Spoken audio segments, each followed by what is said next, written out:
राधे राधे मेरे प्यारे भाइयों बहनों, माताओं व बंधुओं। आज मैं आपके लिए लाई हूँ श्री विष्णु महापुराण की 22वें अध्याय का शेष। बंधुओं, यदि आपने हमारे चैनल को अब तक सब्सक्राइब नहीं किया तो जरूर करें और बेल आइकन दबाना ना भूलें, ताकि आपको हमारी आने वाली सभी वीडियोस की जानकारी सबसे पहले हो सके। बंधुओं, हमारे फेसबुक पेज को भी लाइक करें बंधुओं, ताकि आप हमारे साथ फेसबुक पर भी जुड़ सकें। इसका लिंक मैं नीचे डिस्क्रिप्शन में दे रही हूँ। बंधुओं, कथा को जब भी सुने पूरा सुने, ताकि भगवान श्री हरि की आप पर पूर्ण कृपा बरसने लगे। बंधुओं, पूरी कथा सुनने के बाद कमेंट बॉक्स में जय विष्णु भगवान, जय माँ लक्ष्मी जरूर लिखें। बंधुओं, यदि आप बैसाख मास में श्री विष्णु महापुराण के पाठ को सुनते हैं तो आप पर श्री हरि की अपार कृपा बरसने लगेगी। माँ लक्ष्मी की अपार कृपा आप पर बरसने लगेगी। बोलो विष्णु भगवान की जय, लक्ष्मी माता की जय। हे द्विज, विष्णु, मनु आदि काल और समस्त भूतगण ये जगत की स्थिति के कारण रूप भगवान विष्णु की विभूतियां हैं, तथा रुद्र, काल, अंतक आदि और सकल जीव श्री जनार्दन की ये 4 विभूतियां प्रलय के कारण रूप हैं। हे द्विज, जगत के आदि और मध्य में तथा प्रलय पर्यंत भी ब्रह्मा, मरीचि आदि तथा भिन्न भिन्न जीवों से ही सृष्टि हुआ करती है। सृष्टि के आरंभ में पहले ब्रह्मा जी रचना करते हैं, फिर मरीचि आदि प्रजापति गण और तदंतर समस्त जीवगण क्षण क्षण में संतान उत्पन्न करते रहते हैं। हे द्विज, काल के बिना ब्रह्मा, प्रजापति एवं अन्य समस्त प्राणी भी सृष्टि रचना नहीं कर सकते। हे मैत्रेय, इसी प्रकार जगत की स्थिति और प्रलय में भी उन देव देव के 4 विभाग बताए जाते हैं। हे द्विज, जिस किसी जीव द्वारा जो कुछ भी रचना की जाती है, उस उत्पन्न हुए जीव की उत्पत्ति में सर्वथा श्री हरि का शरीर ही कारण है। हे मैत्रेय, इसी प्रकार जो कोई स्थावर जंगम भूतों में से किसी को नष्ट करता है, वह नाश करने वाला भी श्री जनार्दन का अंतकारक रुद्र रूप ही है। इस प्रकार वे जनार्दन देव ही समस्त संसार के रचिता, पालनकर्ता और संहारक हैं। वे ही स्वयं जगत रूप भी हैं। जगत की उत्पत्ति, स्थिति और अंत के समय वे इसी प्रकार तीनों गुणों की प्रेरणा से प्रवृत्त होते हैं। तथापि उनका परम पद महान निर्गुण है। परमात्मा का वह स्वरूप ज्ञान में व्यापक, स्वयं संवेद्य और अनुपम है। वह भी 4 प्रकार का ही है। श्री मैत्रेय जी बोले, हे मुने, आपने जो भगवान का परम पद कहा वह 4 प्रकार का कैसे है, यह आप मुझसे विधि पूर्वक कहिए। श्री प्राशर जी बोले, हे मैत्रेय, सब वस्तुओं का जो कारण होता है वही उनका साधन भी होता है। जिस अपनी अभिमत वस्तु की सिद्धि की जाती है वही साध्य कहलाती है। मुक्ति की इच्छा वाले योगी जनों के लिए प्राणायाम आदि साधन है और परब्रह्म ही साध्य है, जहाँ से फिर लौटना नहीं पड़ता। हे मुने, जो योगी की मुक्ति का कारण है वह साधन अलंबन ज्ञान ही उस ब्रह्मभूत परम पद का प्रथम भेद है। क्लेश बंधन से मुक्त होने के लिए योगाभ्यासी योगी का साध्य रूप जो ब्रह्म है, हे महामुने, उसका ज्ञान ही आलंबन विज्ञान नामक दूसरा भेद है। इन दोनों साध्य साधनों का अभेद पूर्वक जो अद्वैत में ज्ञान है उसी को मैं तीसरा भेद कहता हूँ। हे महामुने, उक्त तीनों प्रकार के ज्ञान की विशेषता का निराकरण करने पर अनुभव हुए आत्म स्वरूप के समान ज्ञान स्वरूप भगवान विष्णु का जो निर्व्यापार अनिर्वचनीय व्याप्ति मात्र, अनुपम आत्मबोध स्वरूप, सत्ता मात्र, अलक्षण, शांत, अभय, शुद्ध, भावनातीत और आश्रयहीन रूप है, वह ब्रह्म नामक ज्ञान है। हे द्विज, जो योगी जन अन्य ज्ञानों का निरोध कर इसमें ही लीन हो जाते हैं, वे इस संसार के भीतर बीजारोपण रूप कर्म करने में निर्बीज होते हैं। इस प्रकार का वह निर्मल, नित्य, व्यापक, अक्षय और समस्त हे गुणों से रहित विष्णु नामक परम पद है। पुण्य पाप का क्षय और कलेशों की निवृत्ति होने पर जो अत्यंत निर्मल हो जाता है, वही योगी उस पर ब्रह्म का आश्रय लेता है, जहां से वह फिर नहीं लौटता। उस ब्रह्म के मूर्त और अमूर्त दो रूप हैं, जो अक्षर और अक्षर रूप से समस्त प्राणियों में स्थित हैं। अक्षर ही वह पर ब्रह्म है और अक्षर संपूर्ण जगत है।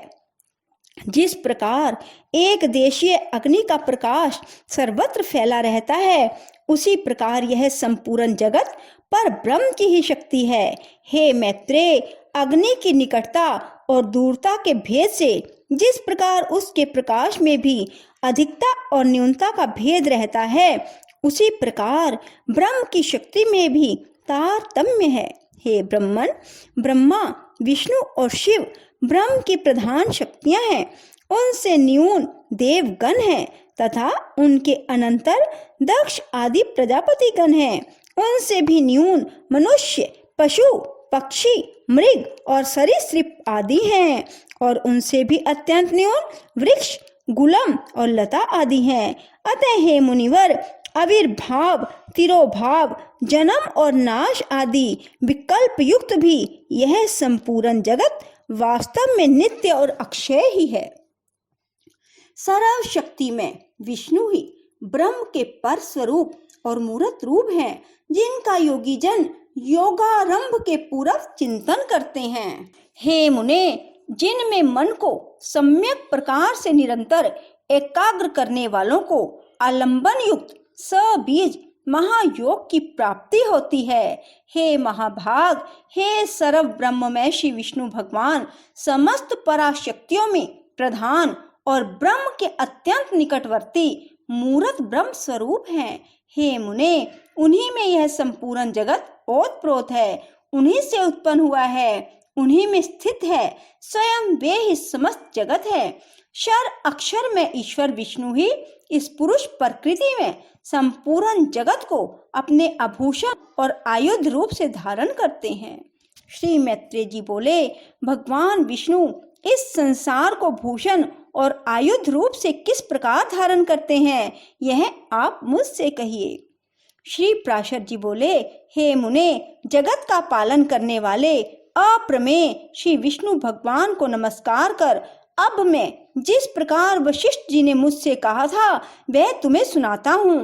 इस जगत के निर्लेप तथा निर्गुण और निर्मल आत्मा को अर्थात शुद्ध क्षेत्रज्ञ स्वरूप को श्री हरि कौस्तुभ मणि से धारण करते हैं। श्री अनंत ने प्रधान को श्री वत्स रूप से आश्रय दिया है और बुद्धि श्री माधव की गदा रूप से स्थित है। भूतों के कारण तामस अहंकार और इंद्रियों के कारण राजस अहंकार, इन दोनों को वे शंख और शांग धनुष रूप से धारण करते हैं। अपने वेग से पवन को भी पराजित करने वाला अत्यंत चंचल सात्विक अहंकार रूप मन श्री विष्णु भगवान के कर कमलों में स्थित चक्र का रूप धारण करता है।